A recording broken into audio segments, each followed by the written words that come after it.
Welcome to Unspoken Affairs. Some nights pass like whispers, others like screams buried in silence. This story isn't about right or wrong. It's about the moment a bond formed so quietly that no one noticed it until it was far too loud to ignore it. Started like most regrets do, with something small, a door, a mistake, and a gaze that lingered too long. It was past midnight when I found myself still awake, folding laundry in the dim yellow light of our hallway lamp. The air was warm from the dryer's hum, the kind of heat that makes your skin stick to your clothes and your thoughts harder to shake. Everyone else had gone to sleep. My husband Mark was already upstairs, cold up in bed, unaware of how far from sleep I was. Folding laundry was my way of calming down the world. I'd do it slowly, deliberately, sorting shirts by person, folding socks in matching pairs, stacking piles just right before laying them outside each bedroom door. It was control, one of the few things in my life I could still shape with precision. I was nearly finished.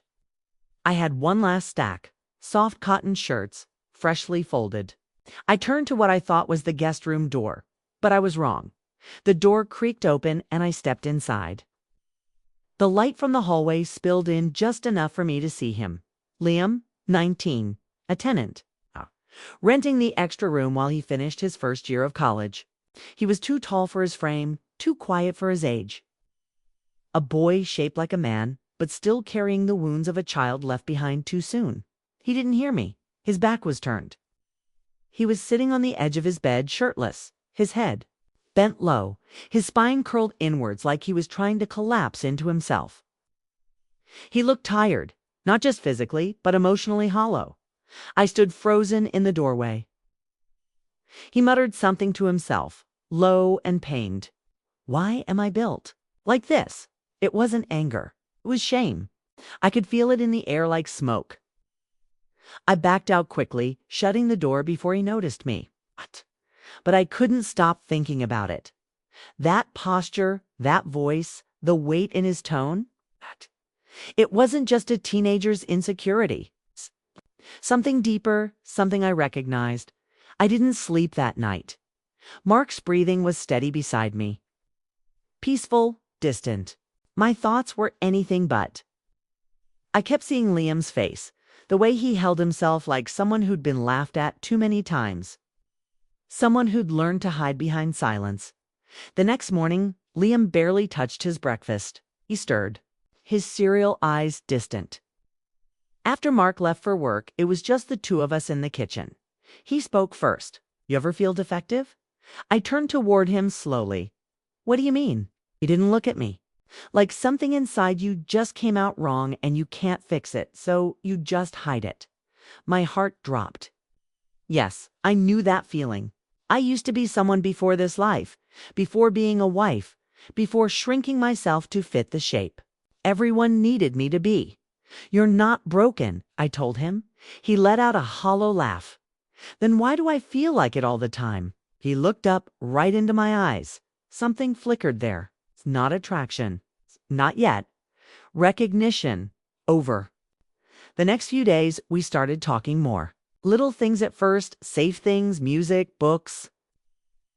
The way his classes bored him. The way some girls ghosted him after one date.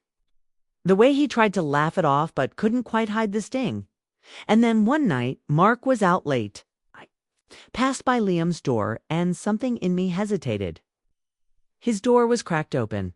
He was lying on the bed, hoodie on, headphones around his neck. He looked up. Can't sleep, he asked. I shook my head. You? He shrugged. Didn't really try. I stepped inside, just for a moment. I can leave if you'd rather, he gestured toward the chair in his room. You don't have to. I sat. The silence was soft. Not uncomfortable. You know, he said, eyes fixed on the wall.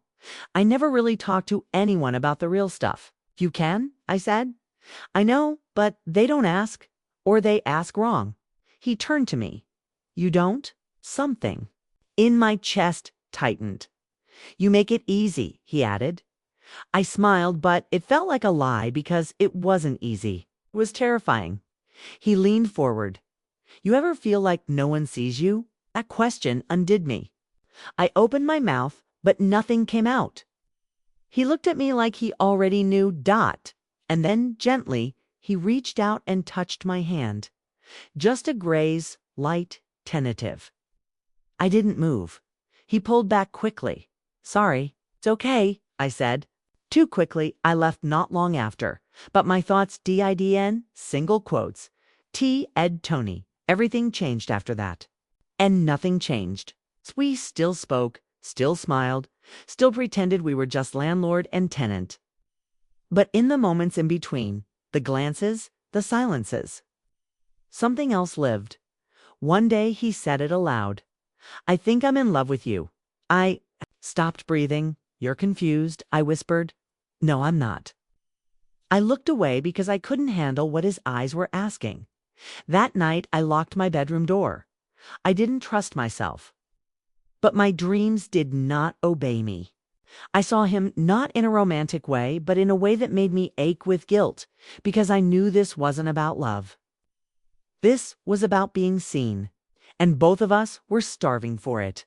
Mark began noticing. He didn't say it, but his silences became longer, his kisses shorter, his eyes more guarded. One rainy Thursday, I made soup for Liam. He'd caught a cold. I brought it to his room. He was asleep when I entered. The bowl warmed my hands. I set it down, turned to leave, and then Mark appeared at the top of the stairs. Home early, soaked with rain. My robe was half open. My hair was down. Sighs. Moved from me to Liam's door and back again. I panicked. He's sick. Mark didn't respond. He turned around and walked away. That night, I didn't sleep. Mark didn't speak to me for 2 days. Liam stayed quiet, too. I texted. Me once, did he see? I didn't answer, but we both knew the truth. Liam left early for college the following week. Packed in silence, he handed me a letter before he got into the car. It read, "You were the only person who made me feel real." I know we weren't supposed to feel what we did, but I'm grateful I did. For the first time, I felt like I wasn't broken. I cried for hours. Not because I wanted him to stay, but because I didn't know how to go back to who I was before. Mark and I are still together, but different now. We speak, we smile, we go through the motions. But some ghosts never leave. Some mistakes don't. Shout. They whisper in quiet rooms, in hallway glances, in memories that resurface when you least expect them. And sometimes not crossing the line still leaves you bleeding. Thank you for watching Unspoken Affairs. If this story moved you, share. It was someone who knows what it's like to almost fall and to carry the weight of what could have been.